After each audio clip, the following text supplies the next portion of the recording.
In this video, I want to talk about the pros and the cons of having cancer, which probably sounds really odd because why would there be any pros to having cancer? But I have found that there are certain pros, and it's more to do with the mindset and the shift in perspective that I've experienced. I'm about a month into my diagnosis, and even in this short time, I've noticed shifts in my perspective. But let's start with the cons first of all. I don't want to make anybody feel worse, so if you don't want to listen to this cons list, then feel free to skip to the pros list. Sometimes hearing about negative things can be upsetting for people. There are times where I've had to stop watching things or stop reading things just for my own mental health, so feel free to click ahead if you don't want to hear them. Well, I guess just having cancer is a con.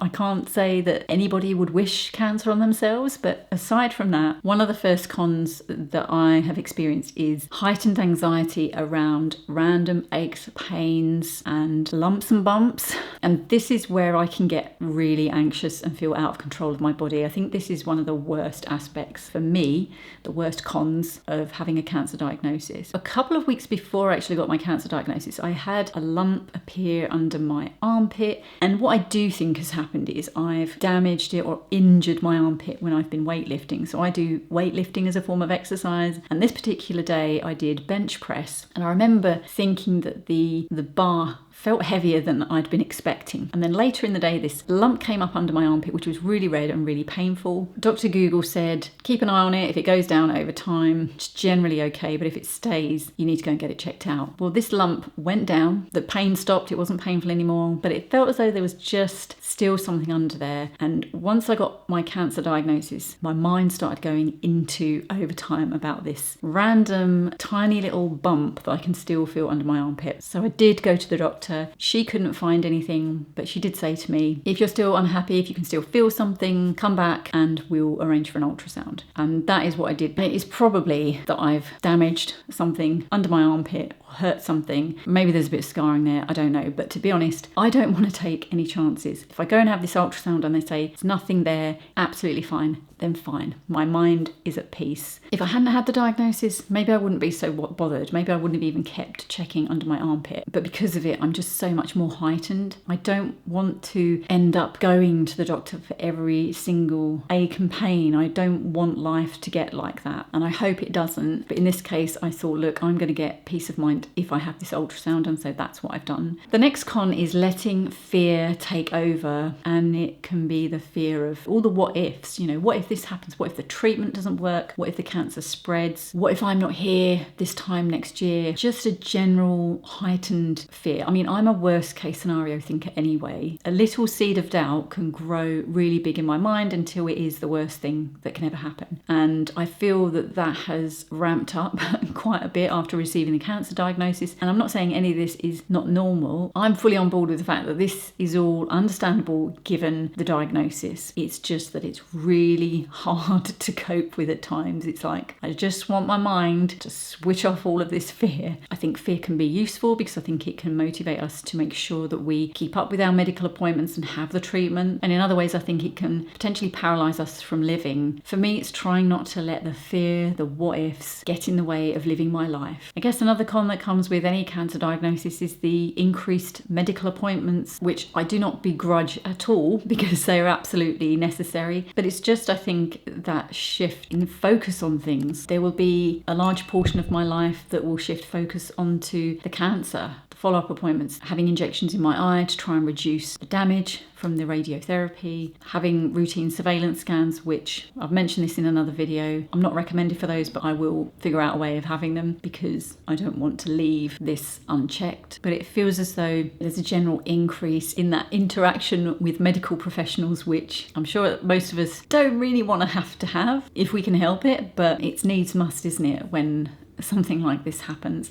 And like I say, I don't begrudge it, but it's just that shift into maybe a different routine or different things being introduced in our life because of the diagnosis. Now, I haven't gone through this yet, but I've heard of the phrase Scanxiety. So people who do have surveillance scans, having that anxiety in the period leading up to having the scan and then afterwards while they wait for results. I'm sure that when I have routine surveillance scans, I will feel that as well. I'm sure that when I have my follow-up appointments relating to my tumour that I will be anxious to see whether it has actually reduced in size. I will be anxious whenever I have a routine eye test in future, just in case another tumour happens, whether it's in that eye or the other eye. It's just another layer or another added fear that is introduced because of this diagnosis. Another con of cancer diagnosis is when certain people in your life don't respond in the way that you would have hoped when you disclosed your diagnosis. I've experienced some unhelpful responses for sure. I think there's been a withdrawal from certain people's side because I think they find it really difficult to handle, but also I think from my side because I'm not willing to share much information about it now because I know that the response I get will not be helpful, and I just don't need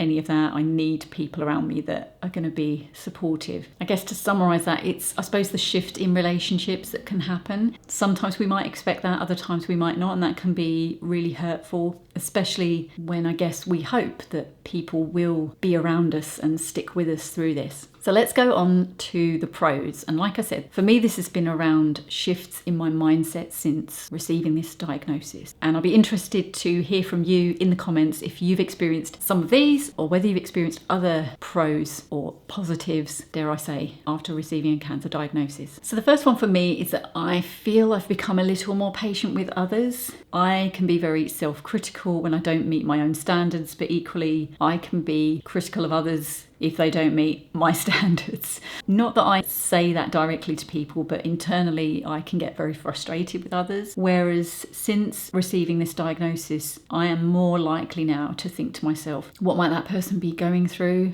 Maybe if someone's been a bit abrupt with me before, I might have taken it really personally and sort of thought, well, there's no need to be rude like that. And now I'm more likely to think, well, maybe they're going through something that I don't know about, and I give them more grace, I give them the benefit of the doubt, because you just don't know. And I'd like to think that if I was having a bad day because of this, and maybe I was a bit curt with somebody or just wasn't myself, maybe not very talkative, that people would give me the same benefit of the doubt and not take it too personally. The next pro is that the cancer diagnosis has given me a different perspective on life. I'm really trying to live more in the present, trying to stay in the moment and stop putting things off. And instead of thinking, oh, that can wait, I'll do that another time, trying to do things a bit more in the moment or not leaving them so long. Not necessarily because I think, well, I might not be here by the time that comes round, but just an appreciation for the fragility of life. And I guess that assumption that we have, or the illusion that we have, that we do have all the time in the world to do things. And the reality is that we don't. And for me, cancer has really brought that into sharp focus, that we take a lot for granted when really we shouldn't. And maybe we would live more presently if we didn't. Another pro is that I've started to have more appreciation for things in my life and people in my life that I probably took for granted before. So my husband, he does lots of little,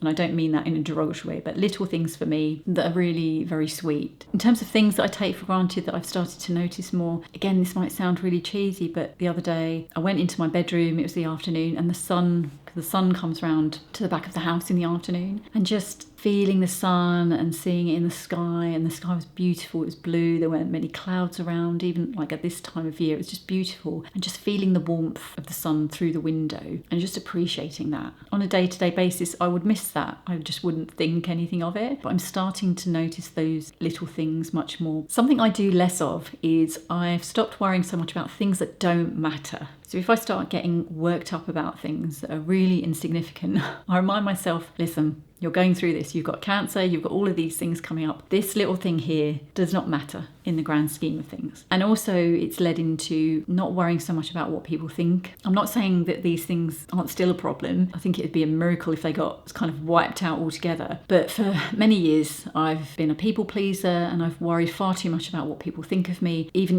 what I wear, what I share about myself, like the hobbies I have. There are times where I hold back from saying these things to people because I fear being judged. And now I'm more and more of the opinion, who cares? That is one I will continually work on, but I think having the diagnosis has really helped give me a kick up the bum about that. This next one is a real shift for me, and that is not being so afraid to ask for help. I am not someone who likes asking for help. I like to be independent, I like to be strong and to do things myself if I can, but I've had to really let go of that a bit and ask for help when I need it. And also accept help when it is offered to me. Again, my husband offers to do lots of things for me, and the other day when we went to the GP surgery, when I wanted to talk about the lump under my armpit, my husband said, I'll drive you there. And before I would have been like, oh, it's fine, I'll drive myself and I'll go. I mean, I could have driven, but I thought I just really need him there. Even though he wouldn't be coming in with me, just having him there waiting outside was a big help, because there's lots of things about having this cancer diagnosis which can feel really isolating. So just being able to accept help from others and have them be there, I've been more open to that rather than trying to do it all by myself. Another thing which has shifted is my ability to offer help to others. And it's not that I'm heartless and I just won't help people, but there are times in the past where I've held back from offering help because I worry, will that person be offended? Or it's not really any of my business, so I should just keep out of it. But since being in the community, Facebook community for OCULAR